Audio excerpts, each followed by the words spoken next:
introduce our keynote speaker, and that's Miss Bettina Bair.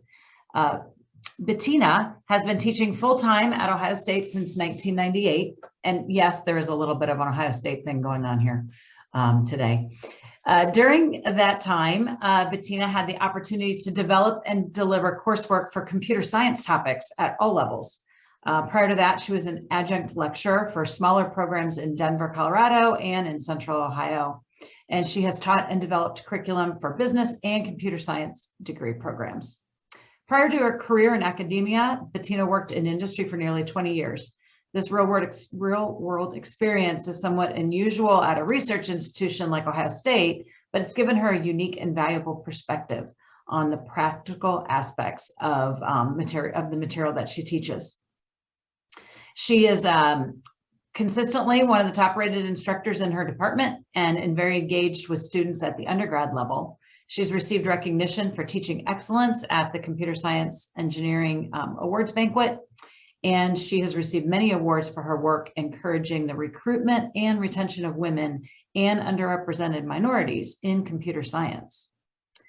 Bettina is an active member of the ACM Women in Computing Executive Committee, and she organized the first Ohio Celebration of Women in Computing, a well-attended statewide conference that was reported in the Chronicle for Higher Education as well as in the computing media. In 2008, Bettina and a small group of women students chartered an ACM Women Student Chapter at Ohio State, which is today the oldest continually active student chapter. And in 2018, she founded the first ACM Women's Professional Chapter in the United States. So with that, I would like to open the floor to Ms. Bettina Bair. Thank you for joining us, Bettina. I have to unmute myself. I finally get to talk. You guys have been awesome. I've been holding back. I'm cheering you on. I love hearing everybody's stories, Pierrette and Andrea and Karen. I hope everybody at home, you're allowed to applaud even if it's in your own living room. So I'm going to take just a minute and try and figure out how to share screen here. Nope, that's not it. But I want to share, do this, and then do this, and do this. Never fear, I'm a professional. I know what I'm doing. Right? Yes, participants can now see my application. All right. So thank you all for being here. And thank you, Monica, for the tremendous introduction. It really starts to sound kind of long. I have been working in computer science for a really long time, and I too am recently retired, which means that every day is the weekend. I highly recommend unemployment for those of you who get there. I want to talk about imposter syndrome today. So I hear the themes of imposter syndrome in Pierrette's talk and Karen's talk and Andrea's talk. It's an idea that haunts all of us, and I'm going to explain why. Imposter syndrome is strongly correlated with another idea called the confidence competence paradox. So what I'm going to hit in my talk is, what is imposter syndrome? Why women, and especially women like you who are highly skilled, are more at risk for it? What triggers it, and what can we all do about it? So to lead out, I want to give you some scenarios where imposter syndrome can rear its head. And I have some fictional friends to share with you. Start with the question, am I the imposter? If the answer is yes, then you might look like one of these people here. First, before I talk to you about Olivia, I'd like to say Olivia is fictional. This is not a real person. I used an artificial intelligence generating program to generate these faces. I was able to select all sorts of different things. So if you are interested in AI and having imaginary friends, let me know at our Q&A and I'll point you out to this site. But Olivia, my fictional friend Olivia, found herself buying vegetables in the grocery and suddenly realized that she was #adulting. A moment that occurs for many of us in our lives. Here you are buying healthy food, paying for it with a credit card, and suddenly you're seized by the question, why? Why would anybody give a person like me a credit card when everybody knows that I'm still not quite an adult? Emma, another one of my friends, landed her dream job in a fantastic location, making a huge salary, and everything seemed to be looking great. But on her first day, she overhears a conversation about a new project, and she realizes she's never heard of the technology, never heard of the vendor, never heard of the customer. And she starts to wonder, how can she be working here when there's so much she doesn't know? Ada is working on an undergrad research project, and it was accepted for a presentation at a major conference. She's very excited until she reads the program and sees her name on the same page as all of her professional heroes and role models. And then she wonders, is she going to be able to share a stage with these major people in her life and talk intelligently? How can that happen? Charlotte woke up one morning and realized the final exam was that day and not some other day that was on her calendar. She took the final exam, and when she got her grade, she saw that she got an A, even though she had not studied at all. And then she started to wonder, should she tell her teacher? Maybe she should have some point deducted because she didn't earn that grade. XKCD is a comic strip that we all enjoy, and it captures this idea perfectly. Here's Dr. Adams. She's a social psychologist and the world's top expert on imposter syndrome. And her reaction, like all of us, is, oh, go on. That's not me. There are lots of people who have, and then it hits you. I'm feeling like an imposter. Maybe I'm the imposter. Do you guys have a chat button on your screen? Can we have chat? Does anybody be able to tell me, Monica? I have chat, but somebody's chatting. Somebody posted in the chat. Ms. Narrows, thanks so much. Okay, I'm going to close the chat window so that I don't talk to everybody. But I want you to talk to each other. And I'd like you to try and use words to label the feeling that these people have. My friends Ada and Charlotte and Emma and Olivia. What's this feeling that she's having? Is there a feeling word that describes it? Feeling words for Emma and Ada and Charlotte.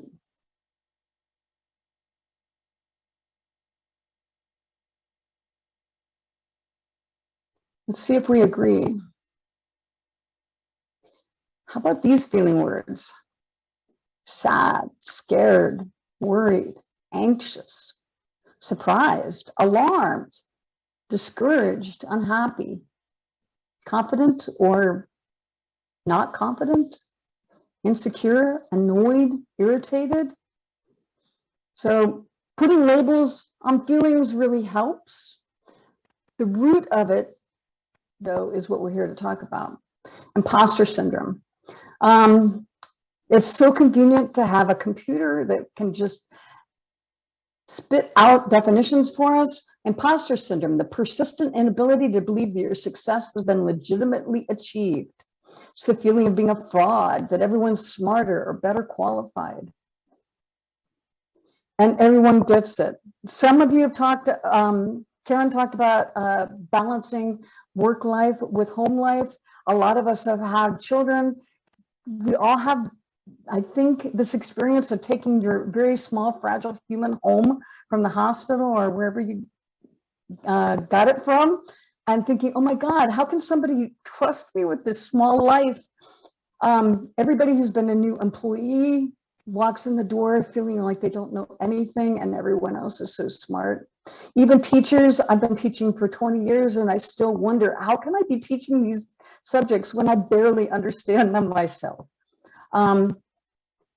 First time you ever flossed, you wonder, who is this person who flosses? Am I an adult now? Who has felt like an imposter? Quite a lot of us, and some surprising people that you might not have thought about. Maya Angelou, who has written 11 books and has been on the international stage as a poet laureate, thinks that everybody's going to find out that she's been running a game on everybody and that she's not really the accomplished novelist and poet that they say she is. Jodie Foster thought that winning an Oscar for her role in, I forgot the movie already, was a big fluke, and that somebody would come and take it back. Tina Fey, who was the first woman head writer for Saturday Night Live, vacillates between extreme egomania and a complete feeling of I'm a fraud. Oh my God, they're on to me. I'm a fraud. Michelle Obama, who I love, but still at the height of her accomplishments, still feels imposter syndrome. And Sheryl Sandberg, who's the chief operating officer of Facebook, was always sure that she was about to embarrass herself. It's a common experience. Why do highly qualified people like this feel it the hardest? Why do they feel it at all? It has to do with this confidence-competence paradox. And this idea was documented for the first time in 1999 by a couple of social scientists named Dunning-kruger. It's been replaced in the vernacular with just their names. So now you hear people talk about the Dunning-Kruger effect. But what it has to do with is how much confidence you have relative to how much competence you have. And the paradox is that people who know very little about a subject don't know everything they don't know. And therefore they can have high confidence and very low competence. And then as you learn more, you become more competent, you start to have a wider perception of what's possible, and you start to feel less confident. So what's happening early on in this confidence-competence graph is a cognitive bias takes effect in people's brains, where they overestimate their abilities. And this happens an awful lot for people who are just initially learning about something. So you take one class of psychology, or you take, for a lot of people, they take one programming class, and when they master that one class, they feel that they've mastered the entire topic. And so even though they're underperforming in that entirety of the area, this cognitive bias leads them to reach erroneous conclusions about their incompetence. They don't have the ability to see what they don't know. They don't know what they don't know. And as a consequence of that, they have inflated views of their performance and ability. So as I'm talking, you can probably think of one or two people in your life or in the world who have an inflated view of their performance and ability. Perhaps you've worked with some of these people. So perhaps you're related to some of these people. The whole journey looks like this. So this is the official Dunning-Kruger graph, which I've annotated just a touch, but most of this is exactly what you'll see in literature. So this axis here is the confidence scale. So from low confidence to high confidence. And the x-axis here is knowledge in your field. So from low knowledge in your field to high knowledge in your field. And so where things go with this is you start out at the corner where you don't know anything about the field and you're confident that you don't know anything about the field. And then you learn a little bit. And with some people, this learning can be as quick as watching a video on YouTube. And then they think, I know everything.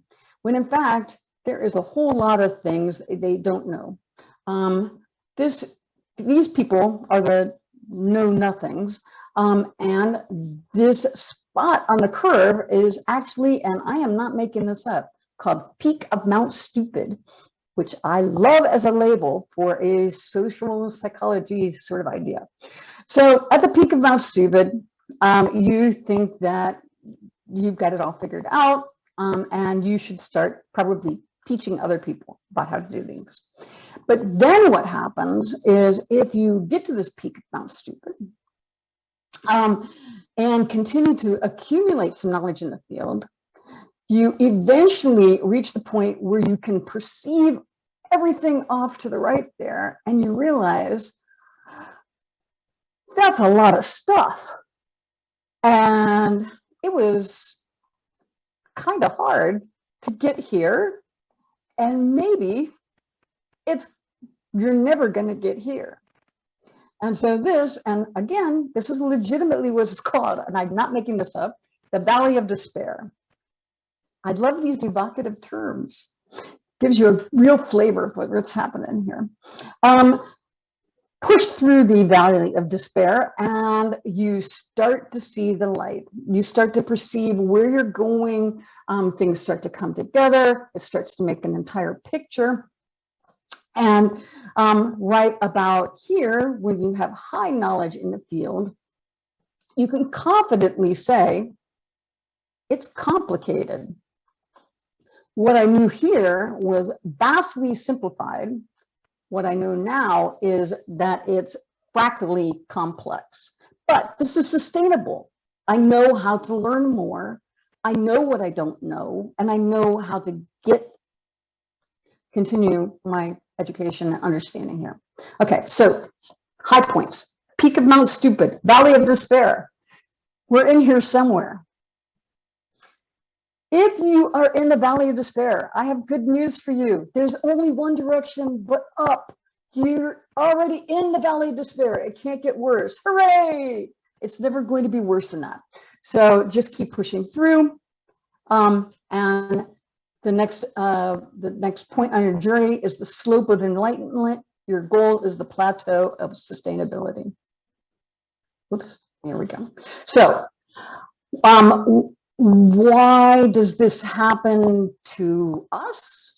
And why does it happen to us as women who are highly accomplished and highly skilled in particular? So a number of factors, a lot of pressures on us as women and us as highly skilled women. A lot of us don't spring into existence with good self-esteem to start with, or high confidence, and so an existing level of esteem issues and confidence can lead you to the Valley of Despair, possibly early. But also, all those know-nothings on the peak of Mount Stupid can really bring you down. So they're all full of sexism. They can be full of sexism. They can be full of racism. They can be full of criticism because they feel kind of triggered by you and your competence. I have a personal experience, and maybe you do too. So if you want to type about it in chat, I would love to read your stories.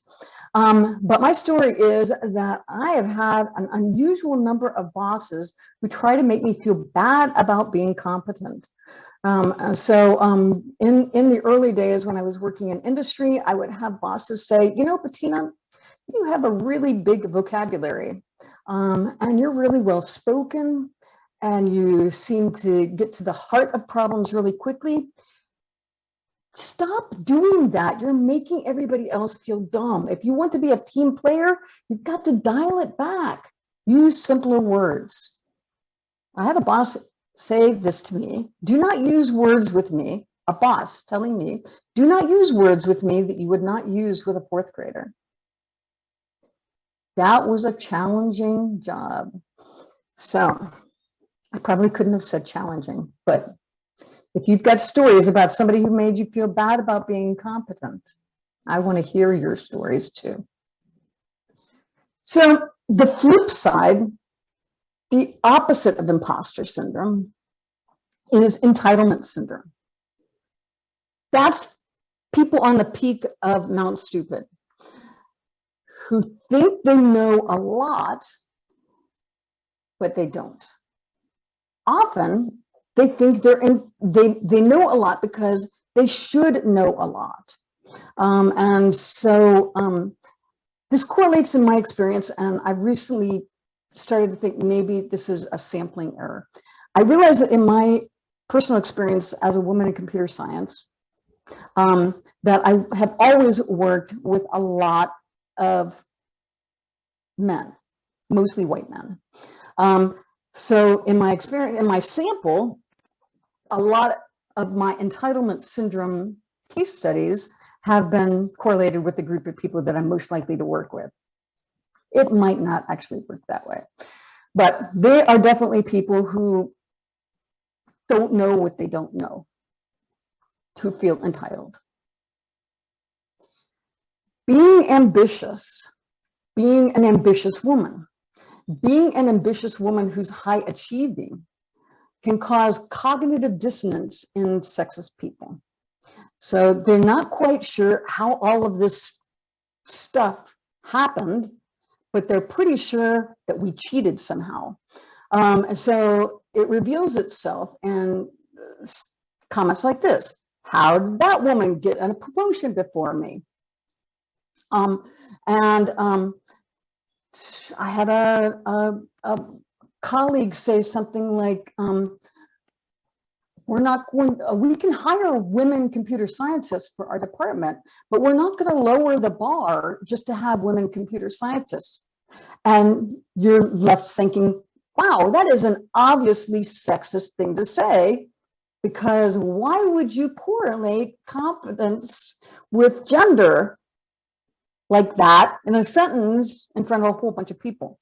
So how did that woman get a promotion before me? A lot of people are not going to draw the right conclusion or come up with the right answer to that. Sexism exists. So there you are at the valley of despair, feeling like an imposter and feeling a bunch of uncomfortable things.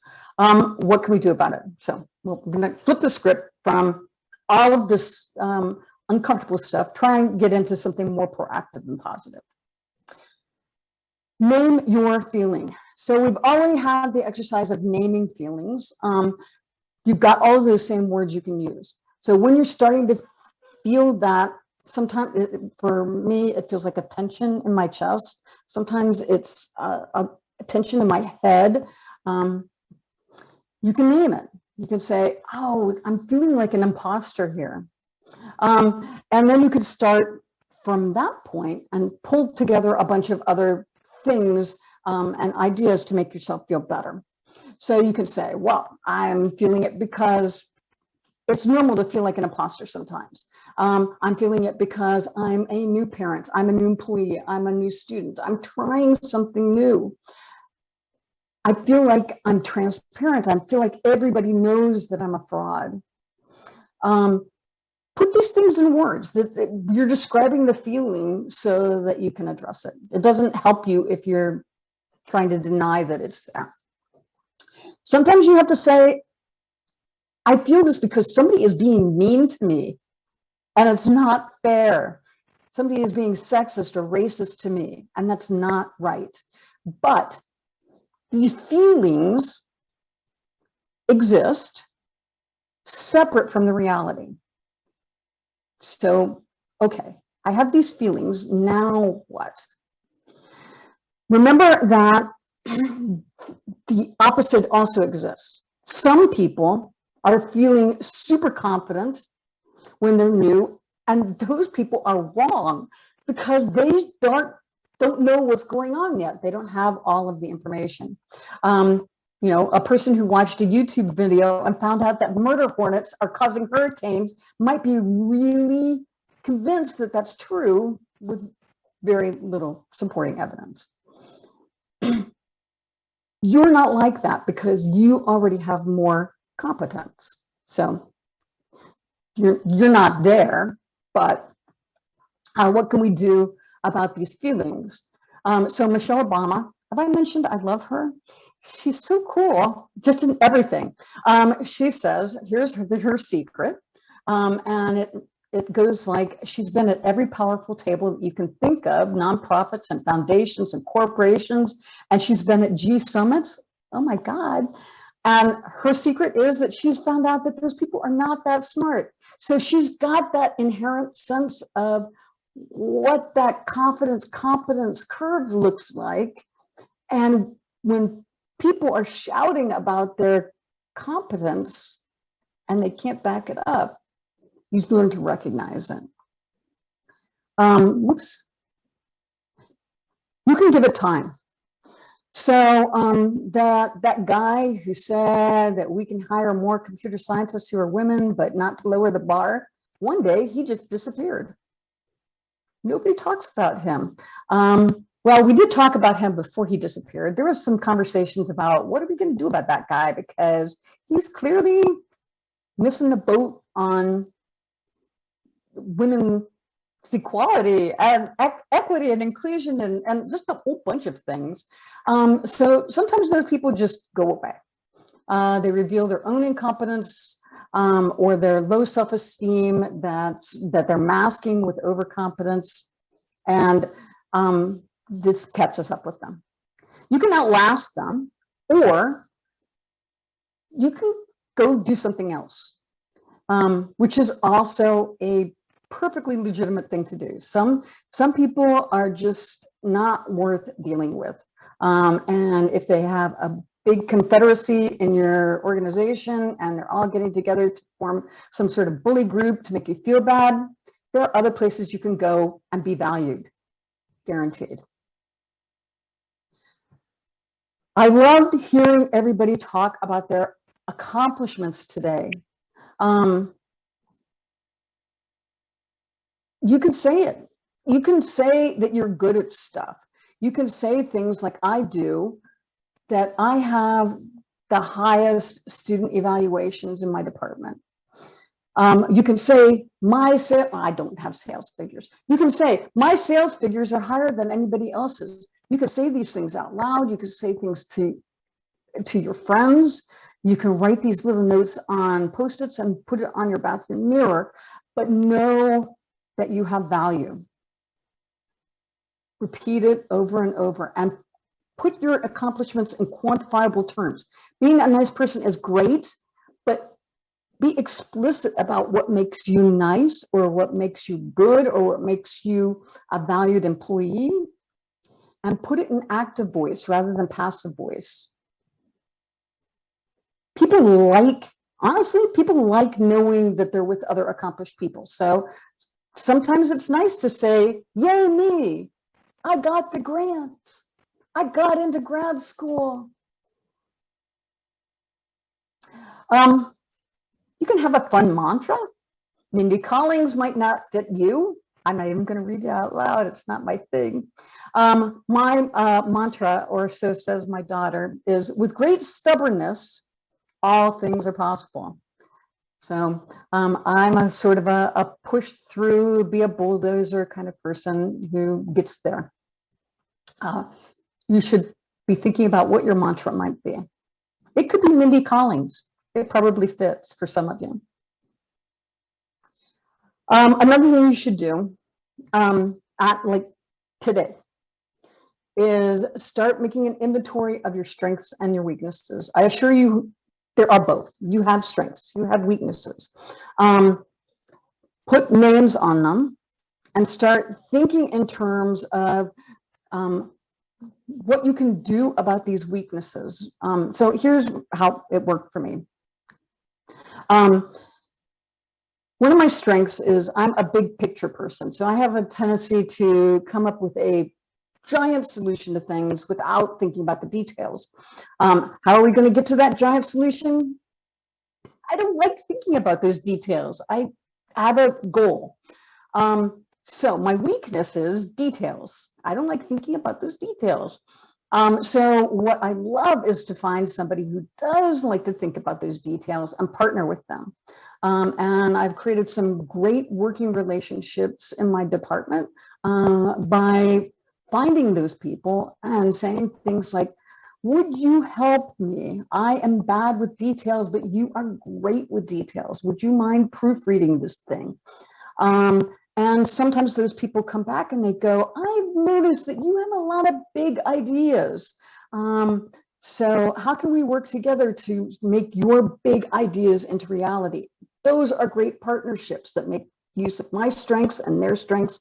I am a strong advocate for building partnerships like that, ways of scaffolding my strengths with other people's strengths.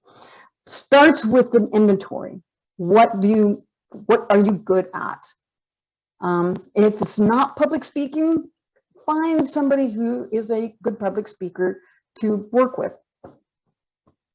Lots of examples like that. Name them. It's a sad reality, but failure happens. And all of our panelists today talked about failure happens. One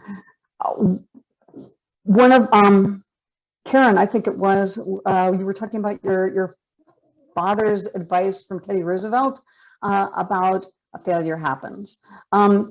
If you are the kind of person who pushes forward, sometimes you'll overextend yourself, sometimes you'll find yourself in a situation you didn't anticipate. But if you're a person that pushes forward, failure will happen to you. Tina Fey has a great bit in the book that she wrote, Bossy. She wrote a book called Bossy Pants. It's a good book, but she has a good bit in that book where she talks about how the first time she really failed as a writer on Saturday Night Live, she thought she was going to literally die. And then she totally did not die. And she said that that was a revelation to her, that you can experience failure and survive. And it made her much more courageous about taking risks in the future. And she encountered more failures in her life. And I think you'll find just about every successful person, if you ask them, will tell you about the number of ways that they crashed and burned in spectacular fashions, and then got over it. So I say this to my students a lot because they really get hung up on making the right choices as an undergraduate, getting the right grades as an undergraduate. A lot of young people have the feeling that the choices that you make when you're 20 are going to dog you for the rest of your life. It's so not true. Embarrassment is survivable. Being unemployed is survivable. Bad grades are survivable. Divorce is unfortunately still survivable. These things are survivable. If you're on the peak of Mount Stupid, that's survivable. If you're at the Valley of Despair, that's survivable too. So I'm a little ahead of my time, which means that I can give a little bit more emphasis to what you should do now. Here are people you should be finding. Okay, so I gave you one homework assignment, which is to come up with a inventory of your strengths and weaknesses. Here's another homework assignment for you. There's a lot of people who have posted things in your chat box. You should make note of who those people are. These could be your people. People you need in your life. You need confidants. You need somebody that you can share your successes with, who will celebrate your successes, somebody to share your fears with that will help you feel better about surviving possible negative consequences of things that you fear, or coming up with coping strategies. So somebody that you can have secret thoughts with is an important person to have in your life. You should find mentors. So I know that you're going to have the opportunity to sit one-on-one with me or Karen or Perrette or I already blanked her name, Andrea, and talk with them, which is great. But you should not confine your mentors to just people you can talk to in real time. I am a sneaky mentee. So I quite frequently make mentors out of people who don't even know they're mentoring me. I follow them on LinkedIn. I follow them. I read their biographies. I follow their blogs. And I study what they're doing with their life if I'm looking for things that I want to add to my life. Tips and tricks for success. Sometimes the best ones have come from my secret mentors. Mentees, everything you learn, you should share. Yeah, I think that stands on its own. Everything you learn, you should share. You need some people that will be your family. So above and beyond these people who will be your confidants, people who are your family will love and accept you. They might not be the people that you're biologically related to, but you'll know who your family is because you can be totally yourself with them. You can be silly or smart or angry or happy, and they will still love and accept you. Finally, the people that you need to find are your tribe. And that's going to be your AWS community here. These people that care enough about women in welding engineering to get on a call and give up their afternoon to hear from women in welding engineering, to ask questions of women in welding engineering. These people will give you an identity, they'll give you validity, they'll give you role models and mentors of people that you can look up to. You should start to identify with the idea that you're a woman welding engineer. That's an identity statement. This happened for me a long time ago. I mentioned a couple of times that I'm from computer science, which also has a problem with underrepresentation of women. But we are so much better than welding engineering. You poor, no, you excellent people. My internet is unstable. Can you hear me okay? Things are better. So computer science, women in computer science are between 15 and 25% of the community there. And I understand that welding is much lower. This all-women professional conference that I attended in 2007, all of these women are computer scientists, professional computer scientists. This woman down here in the lower left-hand corner, her name is Dame Wendy Hall, and her name starts with Dame because she was knighted by Queen Elizabeth. When you're a woman and you get knighted, you become a dame, which is kind of cool. She also, just before the conference, got a major responsibility. She was promoted to president of our international computing organization.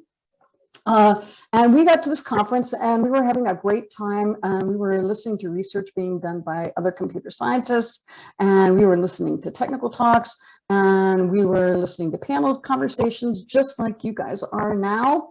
And at the end of the first day, Dame Wendy Hall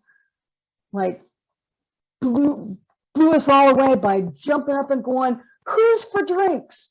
She said it with a British accent because she's British, but she grabbed a bunch of us together. You can see that we've all got lays because apparently an all women's professional conference sometimes involves lays. And we drank a lot that night and we danced a lot that night. And it was the best professional conference experience I've ever had. Because what could be better than drinking and dancing with your best buds? I'm still working with these women. This is my tribe. Actually, I should probably point out, this is me. You might not recognize me because I was making a face, which is the kind of face I make when I have pictures taken. We are still friends in 2021, still working together on various projects with all of these people. This is the kind of experience that I hope that you're having in the conference today. And congratulations, we made it to the end and there was no imposter. I thank you very much for your time, and now we'll open it for Q&A. Well, thank you very much, Bettina. That was fantastic. I'm looking in the Q&A. I don't see any specific questions. There are wait a minute. Oh, wait.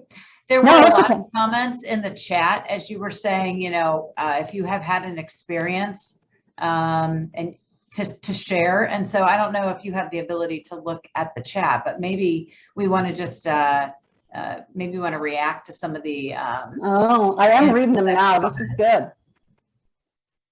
When I asked about naming the feeling. This is good stuff. We had this feeling. Yep. Confused. Yeah. How did I get here? Self-doubt, uncertainty, anxiety. I see a number of people saying insecure, identity separation. Catherine, tell me, what is that? Can you type it? Can we? Let's see. Somebody made a private remark about liking the peak of Mount Stupid. Oh, Mr. Stupid. It's not the peak of Mr. Stupid. It's the peak of Mount Stupid, but it could be Mr. Stupid. Did I type it wrong somewhere? Oh my gosh. So I'm reading your experiences. Yeah, so Miranda, for example, said, at my first job, I was the only engineer with a master's degree and the youngest. I got reminded quite often that I lacked their experience, which had the effect of making me question my own competence. That's so sad. Can I say to heck with those people? Those people are so mean. Yeah. I see this a lot in my computer science courses. I teach an introductory course. And a lot of the girls that will come in will actually, a lot of the girls and some neurodivergent people and handicapped people will come into that first class, and they'll be really intimidated by the guys. And again, there's probably sampling error, but it's almost always guys. The guys who have had one Java class and think that they're going to start the next Facebook. And so I usually take care of those boys. Let's see. How about someone else said, I had a teacher tell me not to let anyone say I couldn't do something, and then went on to say, but obviously you won't be carrying steel up the stairs.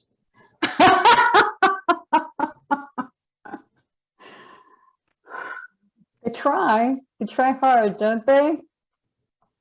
So I have a question. So is imposter syndrome also where you feel like, wow, boy, did I get lucky, or I'm just lucky, like good things are happening to me. People are recognizing and saying, well, you did a really good job, or, you're leading the team the way I wanted them to. And then you say, oh my gosh, I think I'm just lucky. Like, I don't really know what I'm doing. Is that kind of the same? I hear that all the time in computer science. Yeah, a lot of people would like to discredit their abilities in favor of luck.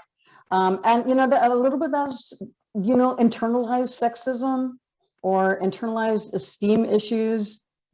Somebody mean told you that you didn't earn it or you didn't deserve it. I constantly trying to find a better word than lucky. Sometimes I say I'm fortunate to be where I'm at, or I was fortunate to find this job.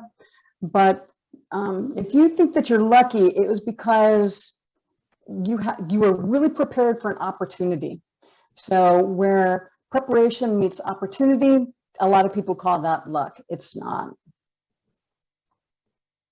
We have someone said sometimes it's a good idea to check our six. Perform a 360-degree interview with those we interact with to conduct a self-evaluation of ourselves. Have you ever heard that as a way to kind of be? No, but I think it's a great idea. And I think I appreciate the fact that Catherine came back and elaborated on what she meant by identity separation. But check our six is a term that I've heard sort of in a military context, but having somebody that you can do a self-evaluation with is amazing. I should recommend therapy. If you can find a good therapist that you can have as a confidant, you can have amazing conversations that are very private with somebody who's trained to help identify your weaknesses and give them names and give you strategies. So if you're really, really struggling with some of these ideas, do the therapy thing. It's hard to find a good therapist. Try and find a good therapist. What else? So we have a man who said, even though I'm not a woman, I'm an ethnic minority, and I still don't always feel like I belong. Whenever I feel that way, my mom reminds me that I earned 3 college degrees and only 1% of American adults holds a doctorate. So yes, I do belong, but I still have to fight imposter syndrome. Yeah, your mom is great. You have an awesome mom, and she's doing the right thing there to bring you back to reality. And yes, being an ethnic minority is it can make you feel exposed and transparent, just as much as being a gender minority. So yeah, this is also where finding your tribe can help. So if you've got at your school or in your profession, there's a conference in computer science called the Tapia Conference, and it's for people who are people of color in computer science, and there may be similar professional organizations. There's a minorities in engineering organization at Ohio State, and there may be something available for you as a professional. Very good recommendations. Does anybody else have any final questions or comments they wanted to add? It certainly seems like many of us have had this imposter syndrome experience. We can all relate, that's for sure. Thank you for the tips on how to how to kind of approach it and recognize it. I know there's a couple things that you shared there that I'm going to definitely do. To help myself. So thank you for that. Oh, wait a minute. I see something in the Q&A. Let me look quickly. Just popped up. I can't say enough about Find Your Tribe. I have a supportive group of female welding engineers and women in the field that have revolutionized my experiences and helped alleviate imposter syndrome for all of us. Yeah, just make your tribe your affinity group and keep it positive. Try not to let it degrade into name calling too much. Peak about stupid is still fair game, but yeah, keep it positive. Lift everybody up. Excellent. Well, thank you, Bettina. Certainly appreciated your presentation. Just to remind